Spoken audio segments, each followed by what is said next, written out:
the Kentucky Education Reform Act. This act has caused conflicting opinions among educators and parents and is now somewhat controversial.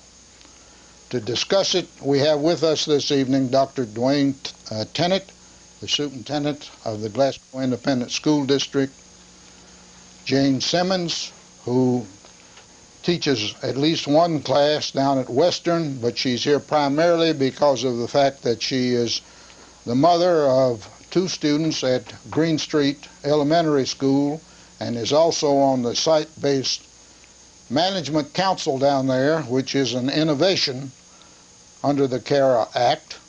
And last but not least, James Nelson, the principal of the Glasgow High School.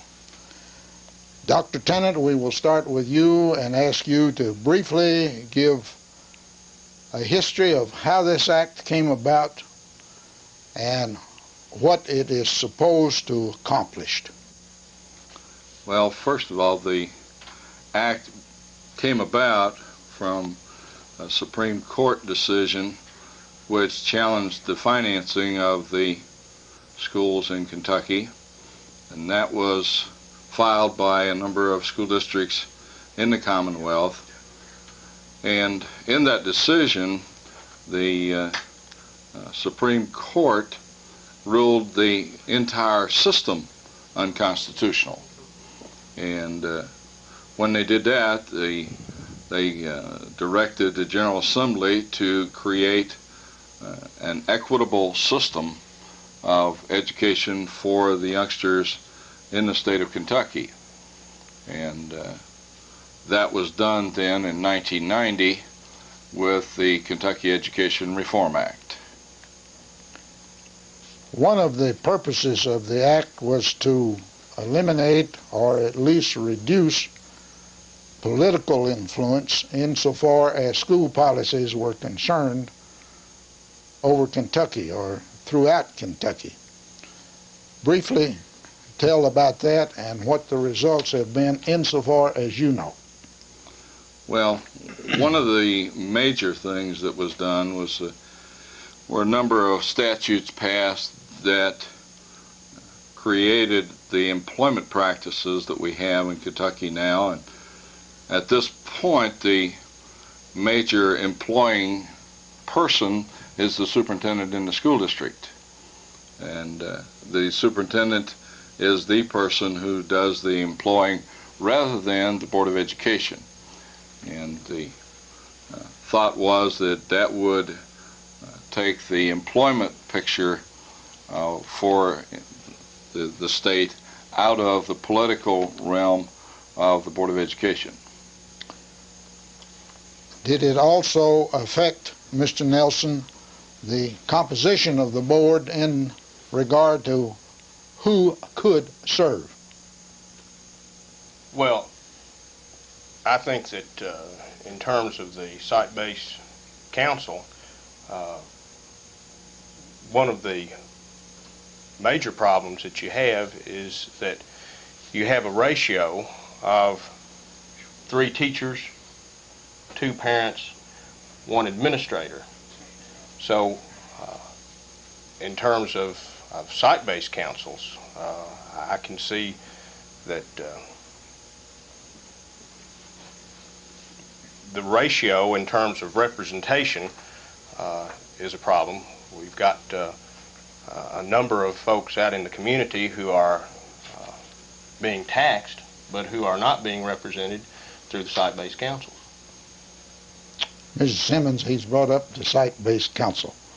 Since you have been a member of the one at Green Street since its inception, just tell the public what the site-based council is, what you understand it can do and is supposed to do, and its composition. The site-based council, as Mr. Nelson said, is made up of the 3 teachers, 2 parents, and an administrator. Of course, the parents cannot be related to anyone who is employed by the school system, and such as a husband or wife. One's a teacher, then and also their parents, they could not be represented on the site-based council.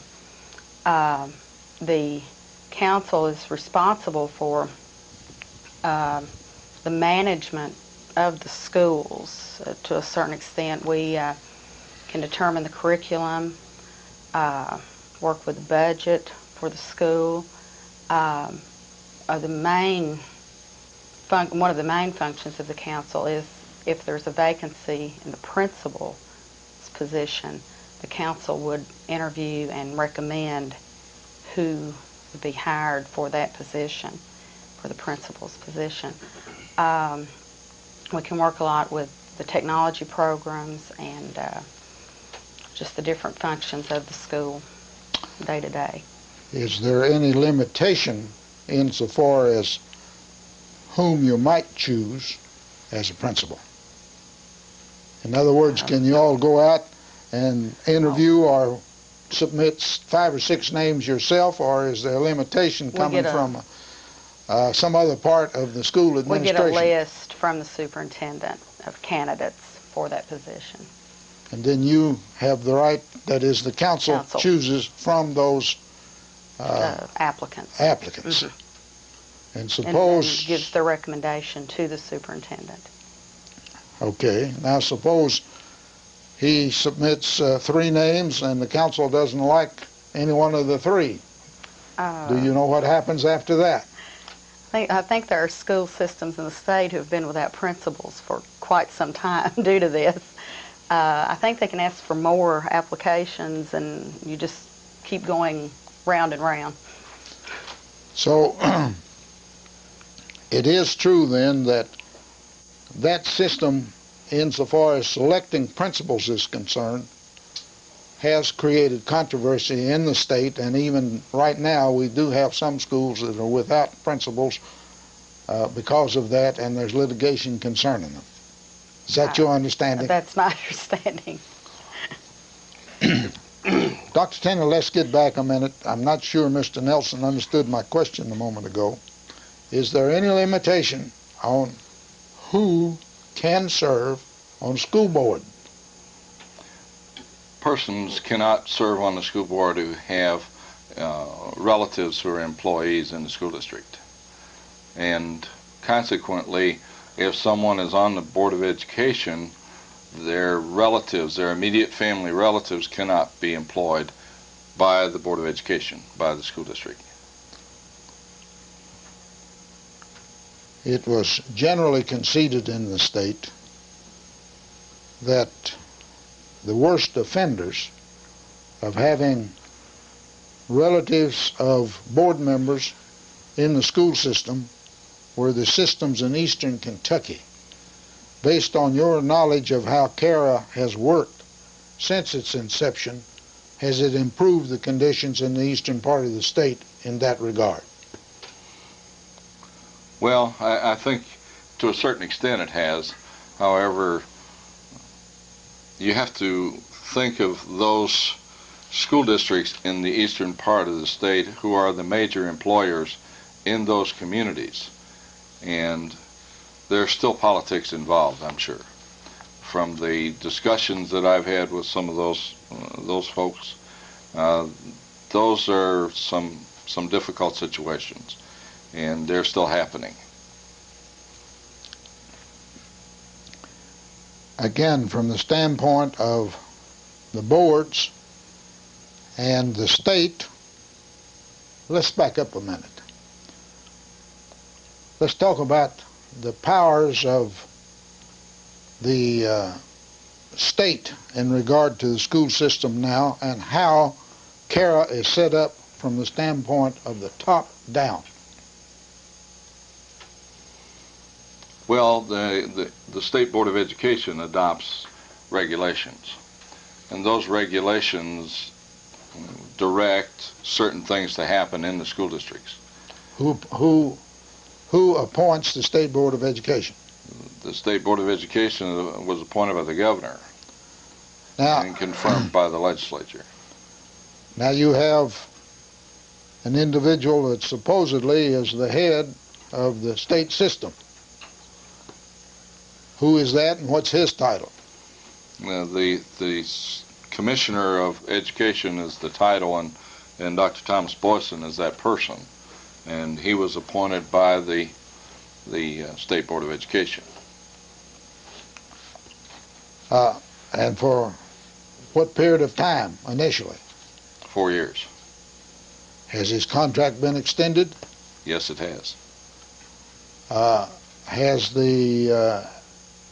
Has any elected official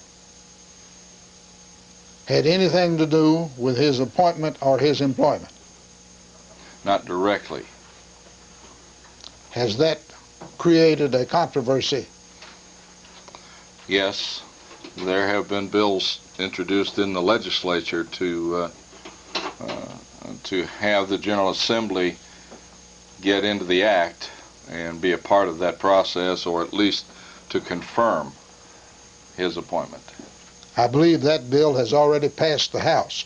That's correct.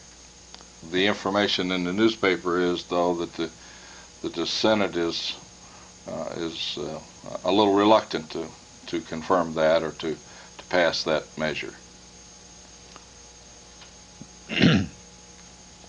Is it fair to say that education-wise, he's the most powerful individual in the state at this time? That's correct. There's quite a power to that position at this point, and especially with the regulatory things that they can do in the State Department of Education and all of those powers, it's there. How much control does it have over local boards, such as your board, and over you as superintendent, and give some examples?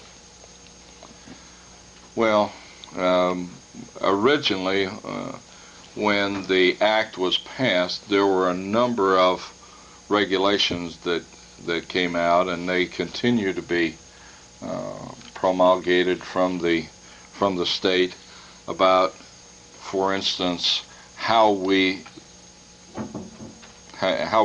delegate money to the school councils, and how that money is passed to the school councils and the actions that the school councils can take. That's one example. The budget that Ms. Simmons talked about is regulated, and in our budget we must tell the State Department of Education how much money we have sent or given to the school councils for their action and for their discretion in the operation of the school. That's one example. And I'm not picking on you, but you're on the administrative side, and I want to cover that first. I'll get to these other members in a minute on some other things, but are there any problems with the system as it is now, like many other government programs these days, where they mandate that the boards do certain things without providing the funds to do it? There are quite a few examples of that. We have a number of programs that are sent to us, and we're expected to implement those programs without additional funding. To give you an example, we may get a copy of regulations, which are a number of pages, and we're expected to reproduce those and get those out to our staff members. Those are cost items that are coming to us that are not funded. Those types of things continue to come. We get a packet of regulations every week, new regulations that have been developed and sent to us, and it's somewhat it really doesn't fit when you think about the fact that we're told that the school council is to be able to make decisions, and yet we're directed to do certain things. For example, the school councils have a number of areas of responsibility which are outlined in the statute that they may choose And at the beginning, we were told that the school council must take all of those areas. And in my opinion, that would have been too much and been overwhelming to all school councils. The State Department then backed off from some of that, but they keep pushing us to move those responsibilities to the school councils. And in our case, we have said to our school councils, we will work with you, and when you're ready for those, we will pass them to you. And I think that's a much more sensible approach in giving the school councils the opportunity to work through these, to learn how to make those decisions, to learn how to operate that school as a school council, and to work together. The school council membership may change every year too, and it takes a certain period of time for people to become acclimated to those positions and to those responsibilities and to understand that operation. In the beginning, the law allowed the new system to dismiss certain state employees in the Department of Education, and many of them were dismissed. Some of them, they could dismiss all of them. They didn't have to take any that were already there. Many were dismissed. Now, my question is, insofar as you know from your contact, is the bureaucracy larger now, about the same, or smaller than it was before the act went into effect? Well, I can tell you that it's no smaller. When you go up to the State Department of Education and walk through the building, every place has a desk. Every available space is occupied. So I can tell you at this point that it's no smaller.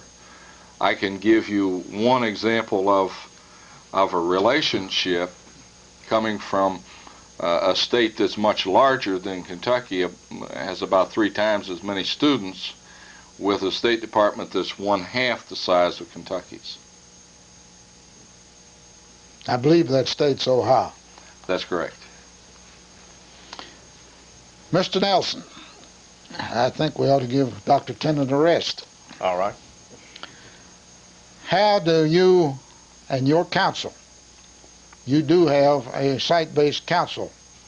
All of the schools in the district don't have them yet and aren't required to have them until '96, but you do have a site-based council. How do you go about getting a budget, you and your council, for your school? Each year, the local board gives us an instructional budget. What do you mean by an year's instructional budget? We have an allotment of about $630 per student that we get each year through our local board for operation of our school. And when I say instructional budget, those monies are earmarked for use in the classroom for instruction, period. Now, when I say instructional monies, we could use those monies to cover such items as art supplies, chemistry and biology lab supplies. We could use the money for copying paper and that sort of thing. But we have a budget of approximately $75,000 that we work with each year, and so far we feel that that money pretty well has been adequate. Who determines the per capita amount? The state or your local board? The local board has determined that. The per capita amount that you get? Yes, sir. Per student? Right. And there are certain parameters that they operate under. So much allotted for library expenses and so much for other monies that are earmarked per student. Insofar as the maintenance of your buildings and teacher salaries and things of that nature, who controls those? Well, for the most part, the local board still controls that, and our site-based council has elected not to take control of the entire budget. Were we to Well, demand now, wait, let's back up here now. Not take control of the entire budget. What do you mean by the entire budget? Well, we only have $75,600 that we work with in terms of the instructional budget. That doesn't cover such things as a new roof or a leaky gym or that sort of thing. It doesn't obviously take care of teacher salaries. That still comes through the board. Well, are you telling me that if the council wanted to do that, that under this act, this council could do that? That's my understanding. That they could demand of the local board that they provide sufficient funds for the use of the council to maintain the school and also pay salaries? I think that's correct. You might want to ask Dr. Tennant, but I believe we could, if we wanted to, have complete fiscal control of the school.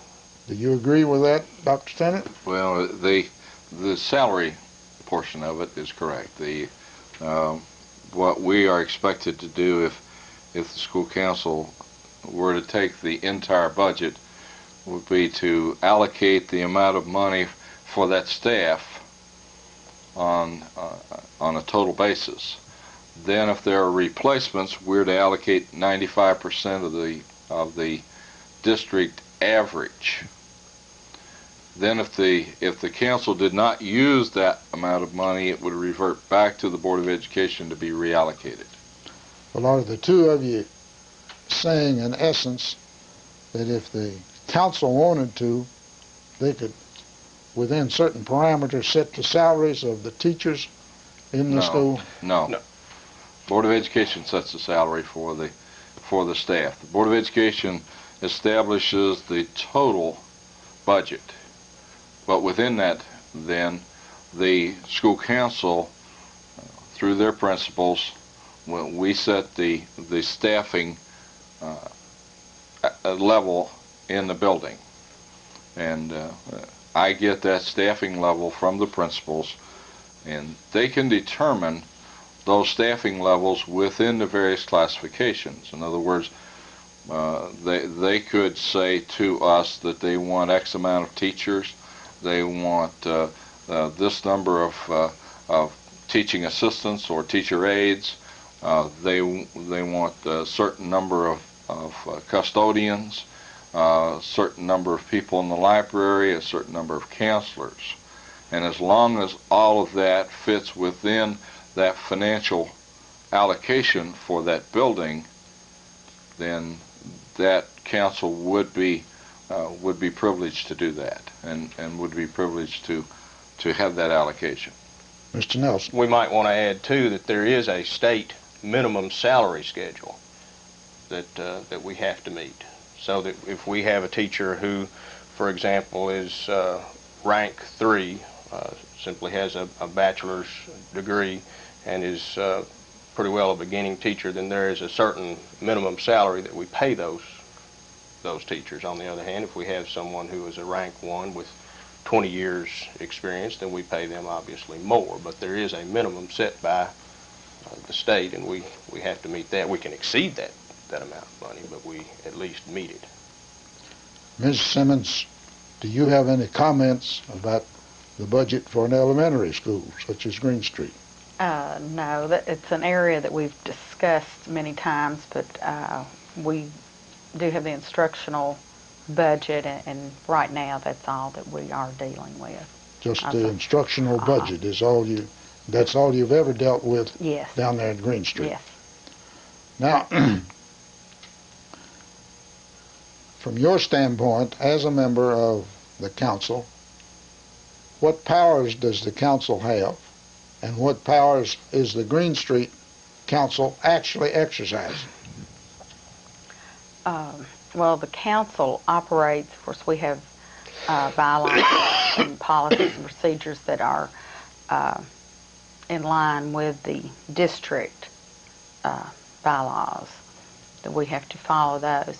Right now we are working on some of the curriculum for the students with the primary program and the intermediate, which are the two areas that we cover down there. We're working some with the staffing within the guidelines that we have, and seeing how to best meet the needs of the children in that school, and if that means, juggling the staffing or the teachers, maybe having an extra primary teacher or an extra intermediate teacher as the needs occur for the children. Who sets the disciplinary standards? We do have a committee that does do the discipline codes. There is a district-wide discipline code, and then we just tailor it more for the elementary age group in some instances when it's needed that way. But we also have a committee that's beginning to work on the transformation plan, which is another area that's come down, I guess, from the state.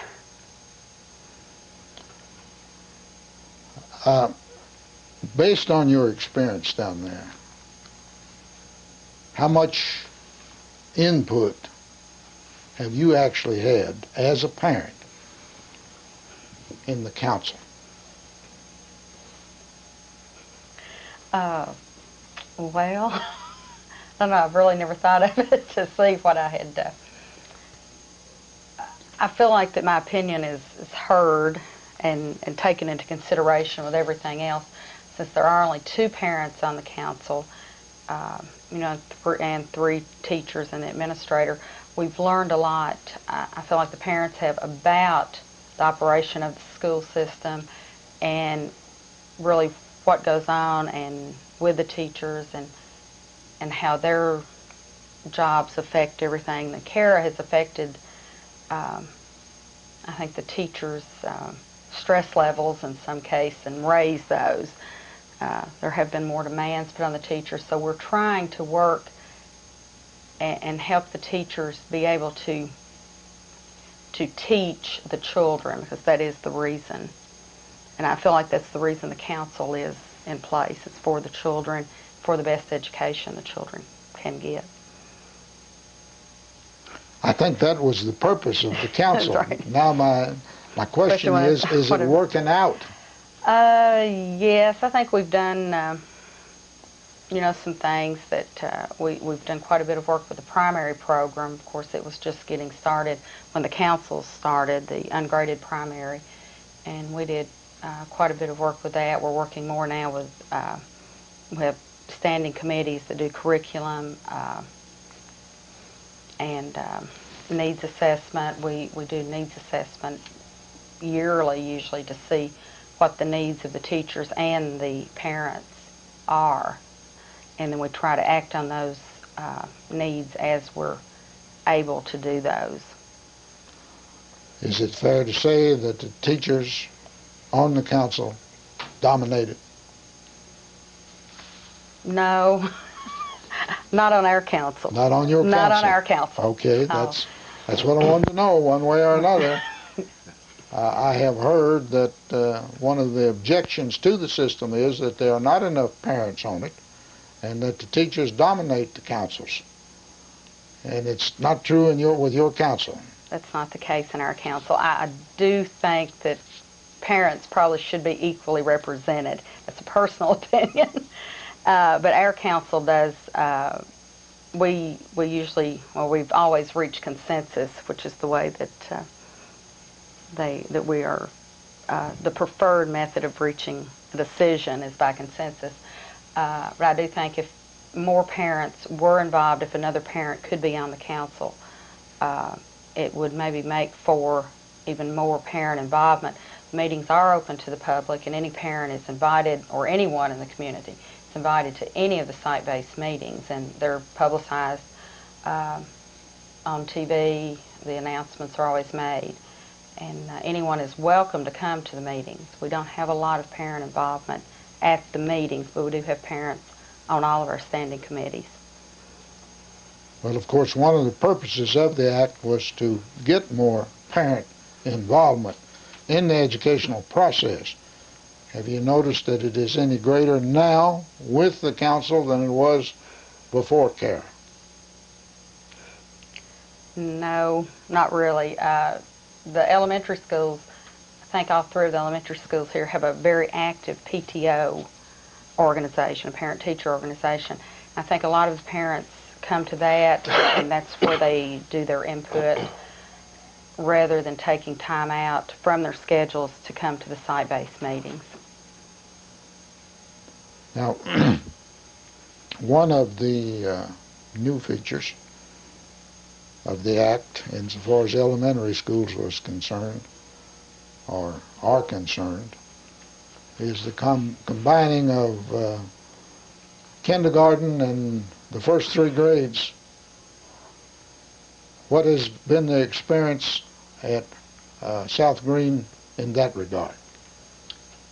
Right now, the kindergarten is a self-contained unit, which means they are by themselves. Was that true in the beginning? Yes. They've always, at South Green, they've always been self-contained. Of course, this is the first year they've had kindergarten. Yeah. At South Green. The kindergarten children do mix with the primary for certain events. I think once a week they intermix. The primary program at South Green is grades 1 through 3, or what we would traditionally think of as grades 1 through 3. How's it worked? Has it been successful? Is it improving the education of the students? I have a daughter who is in 4th grade who just has left the primary. She's doing very well in 4th grade. It was an adjustment for her. It's a little bit different going from the mixed group just back to her own age group. She's doing quite well. I also have a daughter who is in her 3rd year of primary, and she has been in the primary program for 3 years. I've not noticed any problems. She gets along well with the different age groups, and I think they're doing fine in that. What difference has there been in the instructional material by combining these groups? I think the teachers have had to work harder getting the instructional material. We're not using traditional books, like everyone doesn't have a reading book, for instance. They may be reading from different books. They do different types of instruction instead of just going to class and sitting in a chair or in a desk all day. They're up and they're moving, and they're doing more hands-on type of work and learning.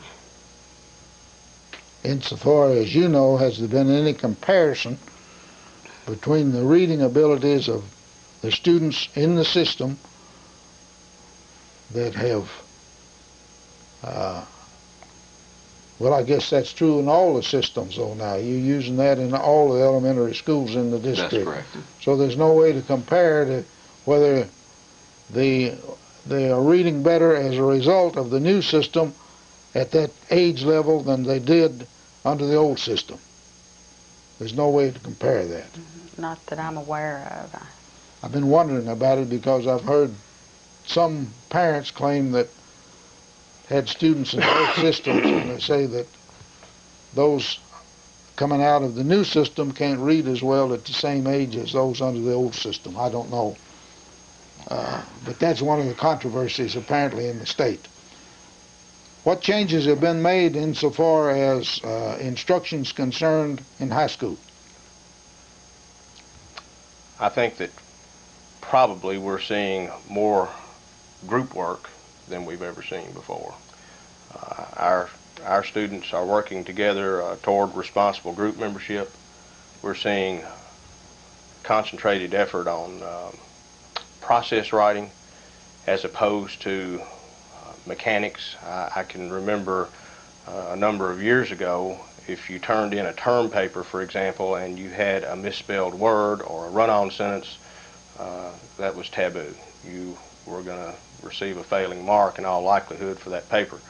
However, now we're working more toward content and idea, so that we want these students to be able to express themselves well on paper, and we'll leave the mechanics for later. That doesn't say that mechanics are not important. We do think that mechanics are important, but we think that self-expression and idea is a lot more important.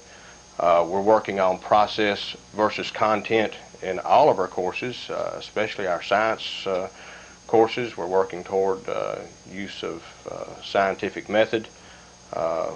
We are, I think, abandoning lecture. We know, for example, that students retain only about 5% of what they hear in a lecture, as opposed to manipulative learning, the hands-on type things. We are abandoning, for the most part, the use of video as a learning tool. I'm not saying that we're not using that to reinforce learning. It certainly has a place, but in terms of just having students sit down and watch a film and then take a test over the film, we're not doing that anymore. We're seeing a lot more in terms of integration of knowledge, integration of our coursework. What do you mean by integration of knowledge well, in coursework? As an example, a few weeks ago we had Renaissance Day at the high school, and students were able to integrate their work in history and in literature, in art, also in even in home ec, if they were involved in a home ec course, in terms of the types of foods that they had during the Renaissance and that sort of thing. So I think that we're seeing teachers start to reinforce what they're doing in one another's classrooms. We're, of course, using more technology than we ever have before. In courses such as drafting, we have computer-assisted drawing.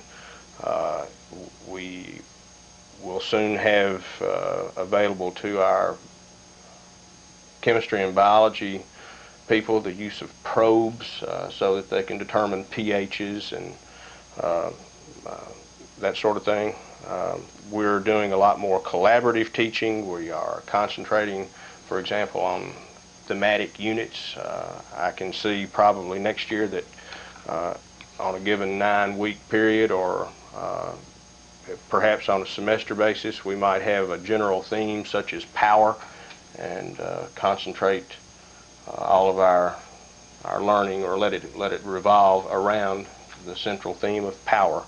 So I really think that there are a lot of good things going on in the classroom. I see definite attention. I'm sure that a lot of what we're seeing is perhaps due to the novelty of the Reform Act, perhaps the Hawthorne effect. I don't know, but I just see an increased energy among teachers and among students, and I think that it's new and different and exciting, and I believe it's going to work well. I'd hate to see us abandon the good aspects of the Reform Act because of a few problems that we've run into on some, with something that's as monumental an effort as this kind of reform. Why, there are going to be glitches. Overall, is the student attitude better, about the same, or worse than it was under the other system? You've been there a long time. So. I know I have. You don't need to remind me. I've been there quite a while. I think that student attitude is much, much better now than it was under the old system. And that's not to say that everything under the old system was worn out, not good. There were some things that went on in the old system that were, I think, terrific. We still had biology lab for the 18 or so years that I was in the classroom, and there was a lot of manipulative learning in those lab situations. I can remember, now that I look back on my classroom teaching, a number of things that I could have improved upon, and one of them I should have thrown out the lecture after about 20 minutes. I know that their buckets were full after 20 minutes. So yeah, I think that student attitude is much, much better. We're still in our infancy, too, in terms of the Reform Act, and it's going to take a considerable amount of time, I think, before we get all of the teachers on board to accept the new things that are going on in the classroom. But you know, for the most part, what we're doing in the classroom is not necessarily new and innovative. It's just a matter of using good teaching techniques, tested teaching techniques. We know that that these techniques are the most successful. Now the same question as to the teachers.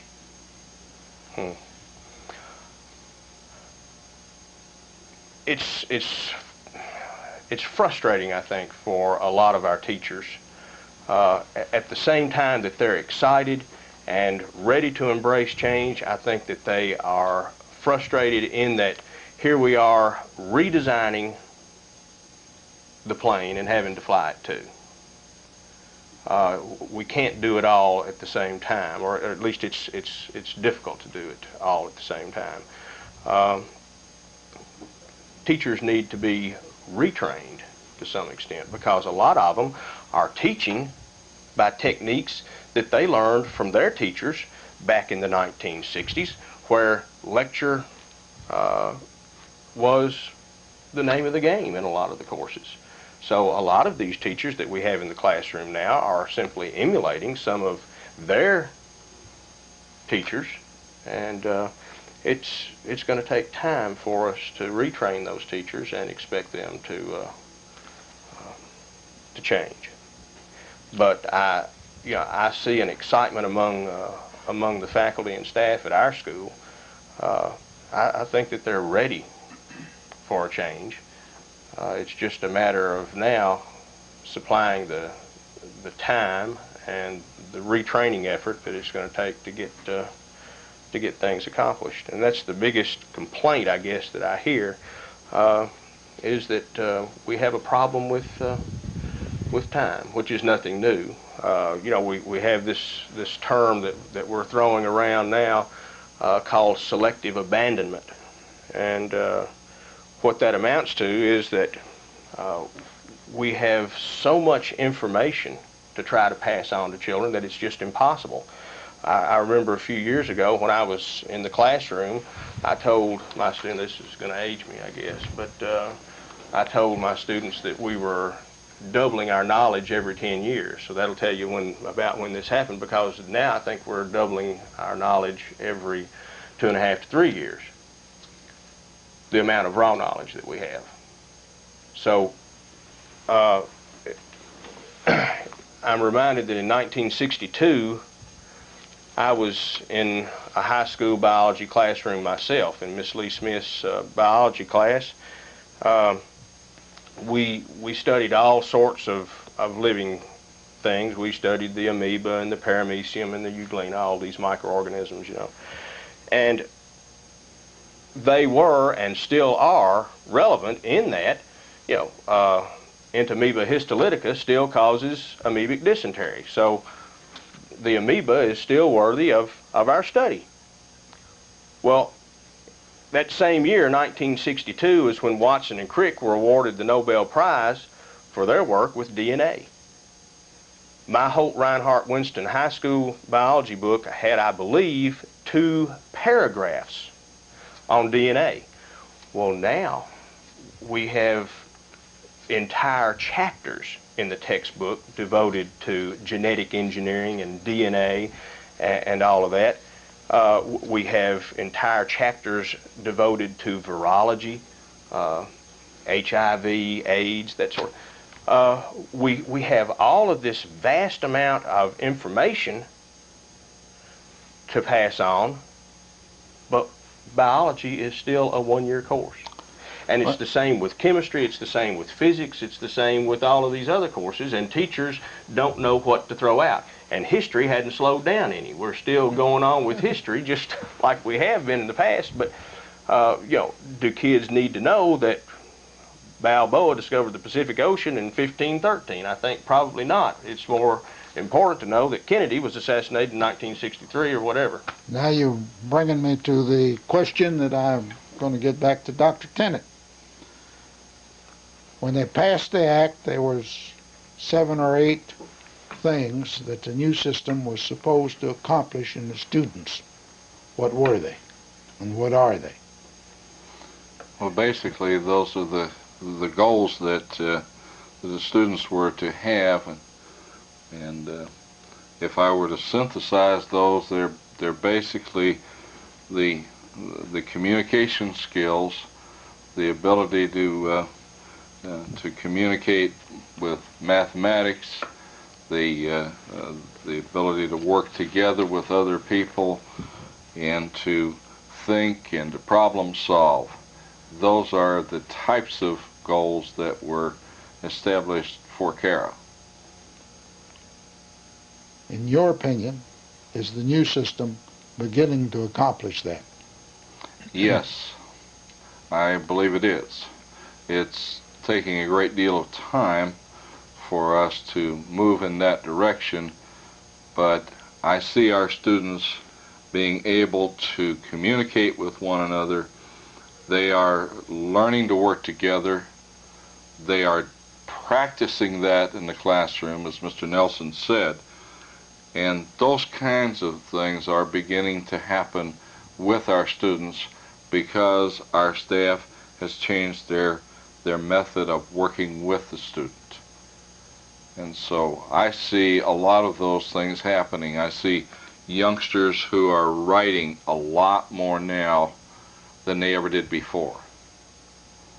And they're expressing themselves and they're solving problems together. And in that whole process, they're learning a lot of things that one person, namely that teacher standing in front of the class, could not present to them in a lecture situation. Basically, aren't you and Mr. Nelson both somewhat saying that the bottom line in education is communication plus knowing where to find the knowledge to take care of the problems that you encounter during life? That's correct. The youngsters, because the knowledge, as Mr. Nelson said, is expanding so rapidly, the thing that we want our youngsters to be able to do is to be able to analyze the problem, to be able to focus on that problem, to be able to find that information, to hypothesize, to put that information together, and be able to communicate that to someone else. And that's, after all, what we do as adults. We do that every day in our job. What we should do. And so those are the kinds of skills that we want our youngsters to have. And basically, as Mr. Nelson said, the big problem that I think we're into is, determining which things are critical in terms of content. And that's a key question. However, these other things are the major focus that we're concentrating on with our students. The Reform Act, emphasizes application and analysis and synthesis of information, so that you're required to apply that knowledge. But before you can apply your knowledge, you've got to have some knowledge base to begin with. And I think that's the frustration that a lot of teachers are seeing right now. Where do we stop with content and take off with application and with synthesis and evaluation of information? I take it from some of your answers a moment ago that the new act is requiring the education of teachers, not only at the universities, but a continuing educational process and method and manners of teaching as they go about their job. Is that a fair statement? That's exactly right. And this year we devoted 5 extra days to professional development. We will do the same next year.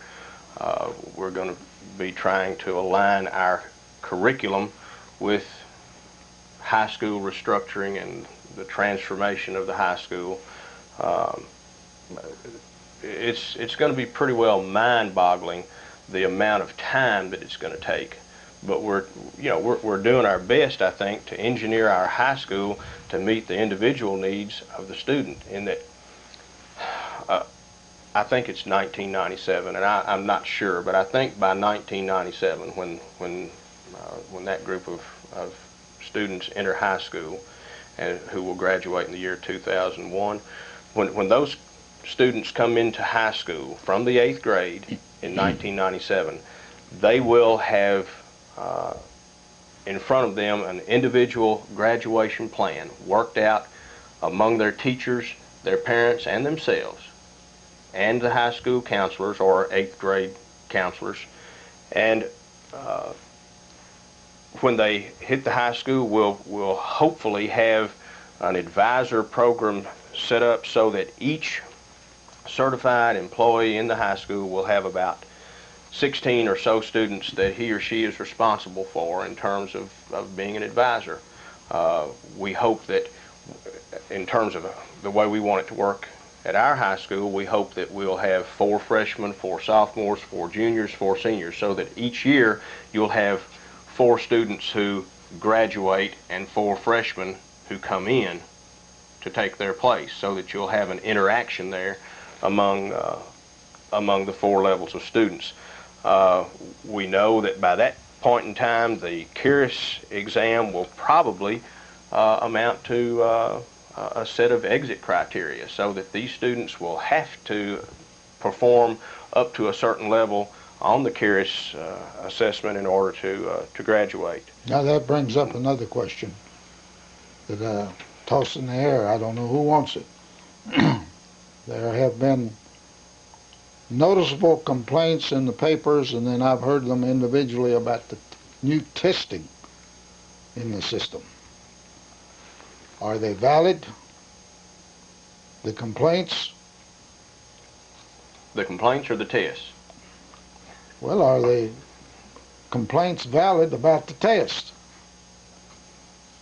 Well, I can say to you that the test is different than tests that students have typically taken in terms of achievement.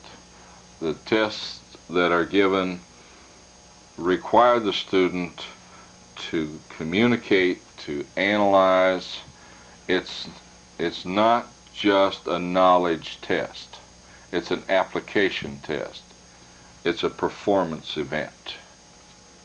And that's much more difficult than our typical achievement test that we've been taking in the past.